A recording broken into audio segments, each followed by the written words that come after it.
and the example I give is when I'm in Brazil and I know I'm going up on stage and Obama's there, for me, I always say this on the podcast, I have the same butterflies everyone else's has, but my brain is telling me that I'm excited. Right. And it's done that so many times. And because it does that and then it goes well, it's reinforcing that is in fact excitement. And next time and it's kept that fear at bay. But can I unpack what just happened? Please. So for most people, butterflies in your stomach is a trigger that makes you believe something bad's about to happen. And I have a theory about it. The number one fear in kids is throwing up. Number two is their parents dying. But number one, according to pediatricians, is the fear of throwing up, because this is this intense moment of losing control. And so tons of little kids have an enormous fear of throwing up. And the trigger of your stomach rumbling or butterflies triggers that fear. And so I think there's been a lifetime negative association with having butterflies. What you did is you took a very common experience that's a negative trigger for people. So the physical sensation of your stomach being upset triggers negative thought patterns. I'm in trouble. Yeah. And then that sticks. What you've done is you've hijacked it and you've labeled that feeling in your stomach as something positive. I'm really excited. 100%, but I don't deserve credit for that because I figured that out in hindsight only from hearing someone that suffers with nerves and then seeing the consequence of the impact that nerves have when they go up on stage, and me being like, okay, I have that bit, I have the feeling, but my brain isn't fearful, and then it goes well for me, and that reinforces me and creates this compounding positive cycle in my life. Yes. Now where I can walk up on stage with Obama, and yeah, I'm feeling it backstage, but I'm like, I can't wait to get up on stage, right? And this kind of speaks to confidence, all of these things, because once you get stuck in that negative reinforcing downward cycle, and I tell you, the downward cycle goes much faster than the upward cycle. Like one incident can make that confidence drop, and then it's hard to get out of. It's hard to get out of that, and I guess hijacking it in the way you've described is a definite solution.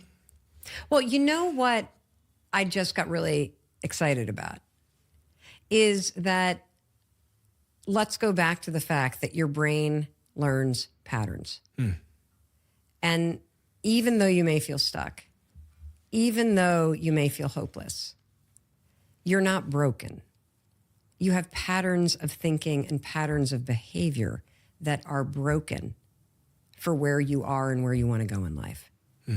And what's super exciting is that when you start to think about changing your life through the lens of just looking for patterns, breaking them and replacing them, it becomes less personal.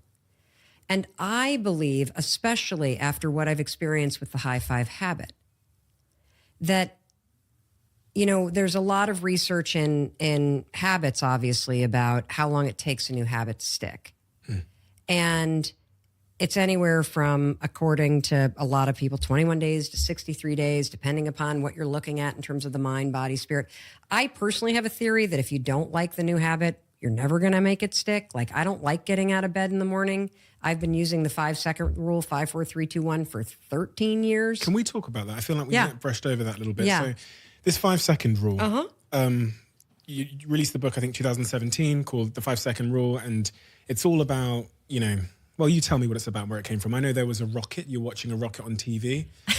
And that was a little bit of the initial inspiration. But where did this come from and what is it? Well, so, I think I alluded to earlier that it seems like my version of personal development requires me to fall into a hole or dig one. And then I realize nobody's coming to rescue me. And if I want to get out of the hole, I'm going to need to build a freaking ladder.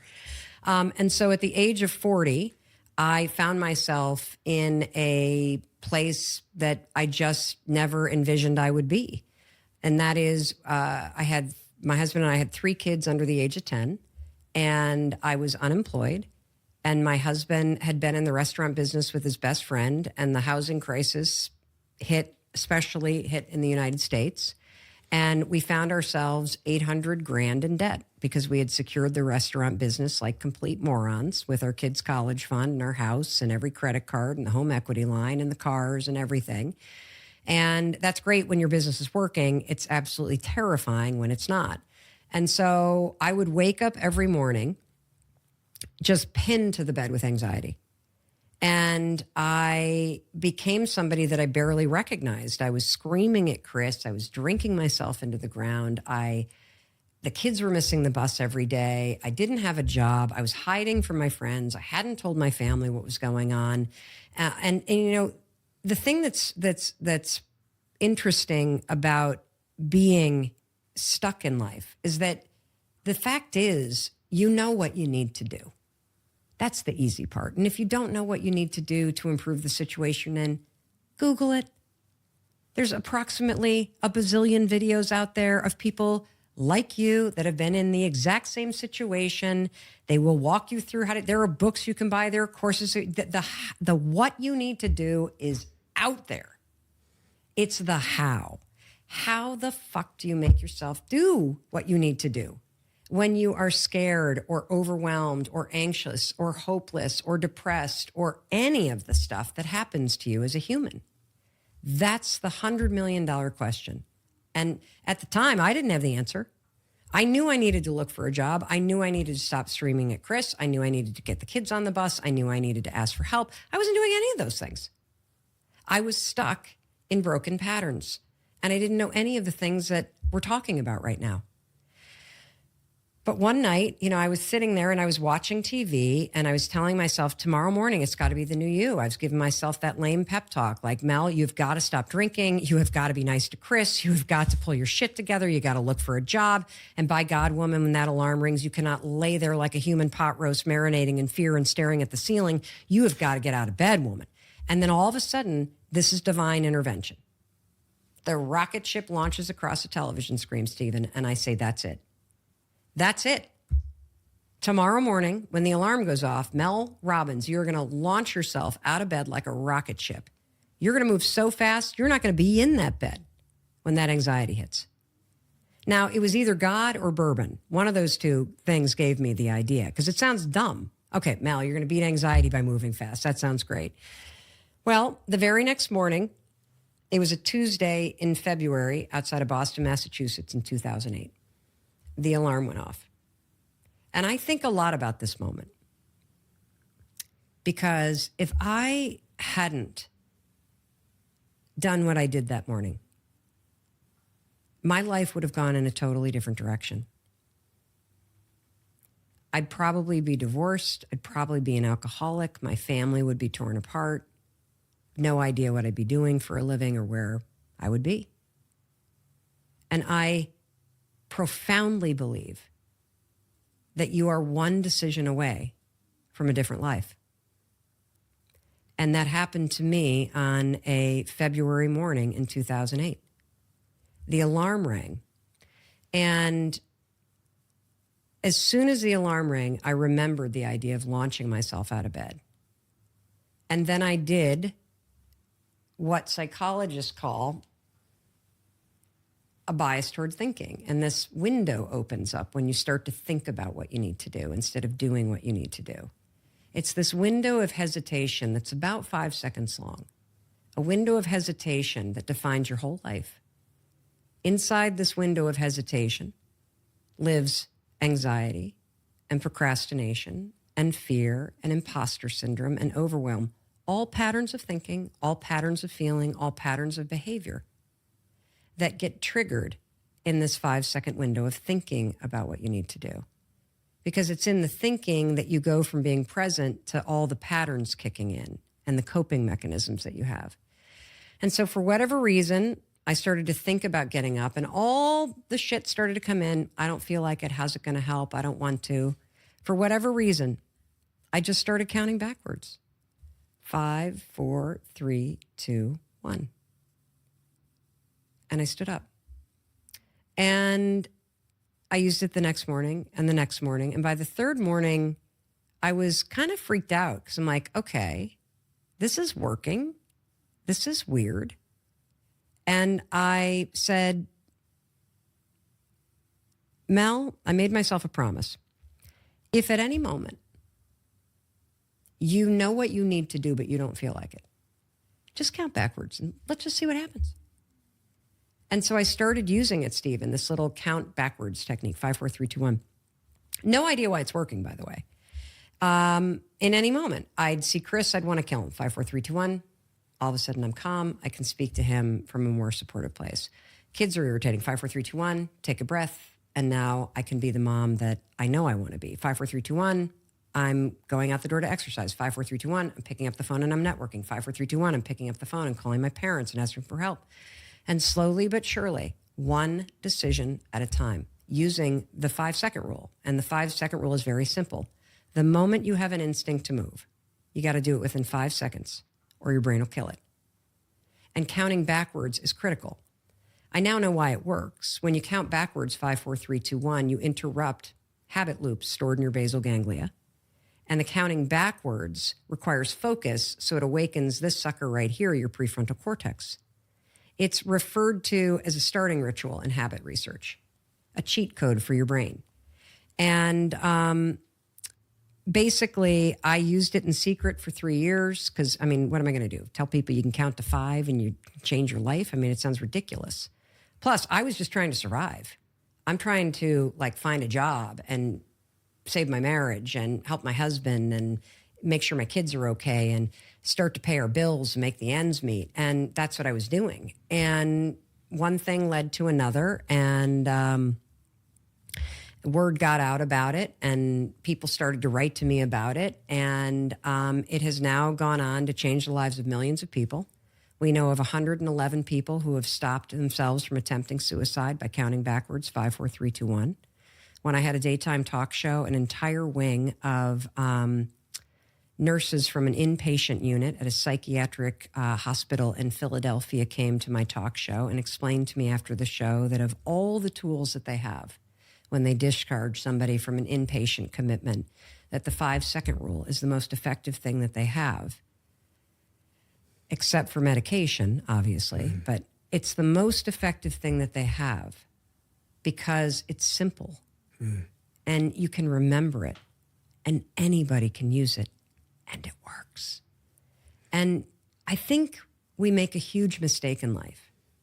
We make the mistake of believing that because our problems are big or because our dreams are so big, that somehow the solution to achieving those dreams or to solving those problems must be enormous too. When in truth, it's the opposite. The larger the problem, the smaller the solution. The bigger the dream, the smaller the actions are that you need to start taking. Super compelling, because that also has a lot of similarities with your new book, The High Five Habit. It does. Yeah. So I'd love to hear the story of how this was born. And I imagine that came out of, as you said, a low point in your life where you were looking for what you thought would probably be a complex solution to a set of complex sort of problems and dynamics in your life. But the High Five Habit is more centered around gratitude and I guess like self-appreciation. Is that an accurate description of the Yeah, the High Five Habit? yeah. Like it's, even knowing what I know about the 5-second rule, I believe the High Five Habit is 1,000 times more powerful. And the reason why I say that is because the 5-second rule will help you break patterns of behavior. It'll help you push through fear. It'll help you take action. It'll help you interrupt thoughts. It will help you walk away from things, define boundaries. It's very action-oriented. Overcome procrastination. Yeah, overcome procrastination. The High Five Habit works at a much deeper level. It solves what I believe is everybody's core issue and problem. And that is the issue and the habit of hating yourself, of criticizing yourself, of not liking yourself, of beating yourself up. And as successful as I've become and as much as I've accomplished, it wasn't until I stumbled into the High Five Habit that I truly confronted the fact that in spite of all that success, I still didn't like myself. I still judged the woman in the mirror. I was still in many ways betting against myself by constantly beating the hell out of myself. And it was a habit. And, we talked in the very beginning about how we go from being children that are wired to love ourselves to the ways in which life can make you start to feel what's wrong with me, and the ways in which your brain starts to turn and filter the world in a way where you see everything that you're not, and all the ways that you don't fit in, and all the things that aren't working out. And that was exactly my experience. And I think it's every single human being's experience. I don't care how successful you are. And so the high five habit is very, very simple. And first I'll tell you what it is, and then I'll explain the story. So I'm on a mission to get every single human being on the planet to add high-fiving themselves in the mirror to their morning routine. That right after you brush your teeth, as ubiquitous as it is for people to brush their teeth in the morning, let's get rid of the skanky breath so you don't drag it through your day. I want you to literally wipe clean your mind, body, and spirit so you don't drag generational gunk and patterns into your day. And it's that simple. Put down the toothbrush, look at yourself in the mirror, raise your hand and send yourself into your day, knowing that you have your own back, knowing that no matter what happens today, you will be here, there to support you and encourage you, no matter what, because you haven't been. And the way I discovered it was in April of 2020. And, the backdrop doesn't even matter. I mean, what was happening is a universal experience. I was just at a moment where I was overwhelmed by my life. There was a lot of shit going on in my business. There was a lot of stuff going on in the world. A couple of my kids were really in a state of being anxious and upset about things. And I just woke up morning after morning feeling the weight of the world on my shoulders, feeling like if one more thing happened, I just can't cope. And I think that that's something that we all feel at times in our life, whether somebody just breaks up with you, or you lose a job, or you don't get the funding you wanted, or you lose an election you went for, or you just feel lost in your life, or maybe your parents are sick, just this feeling of, I just can't take it. I just don't know how I'm going to deal with the demands of my life. And that was me. And so one morning I'm standing in my bathroom and I'm brushing my teeth and I'm there in my underwear. And I look at myself in the mirror and my first thought is, oh my God, you look like hell.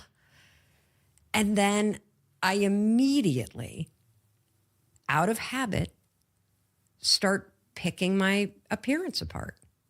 I mean, look at the dark circles in your gray hair and your saggy neck. And God, one boob is lower than the other. You look like shit, Mel. And the second your mind goes negative, you already alluded to this. It's like, more negative thoughts climb on. And so then I drift into my day. And it's not like, yes, it's like, why did I get up so late? And you got a Zoom call in 8 minutes. I'm like, God, I haven't even walked the dog yet. And, oh, I forgot to text Steven back. And just the beatdown begins. And I believe that my experience that morning is everybody's experience. And I know based on research that it is. That we talk a big game about gratitude and meditation and morning routines, but we've skipped this one thing that's happening in everybody's morning routine, and it's a habit of self-rejection, of self-criticism. And every human being has it, I kid you not. And standing there that morning, overwhelmed by life, giving myself the morning just kind of beat down and, negativity, I couldn't think of anything to say to myself. And I wouldn't have believed it anyway, because I felt overwhelmed. And as pathetic as it sounds, I don't know what came over me. But for whatever reason, again, I think it was probably divine intervention. I just, dog at my feet, underwear on, no bra. I just raised my hand and I gave the woman in the mirror a high five because she looked like she needed one.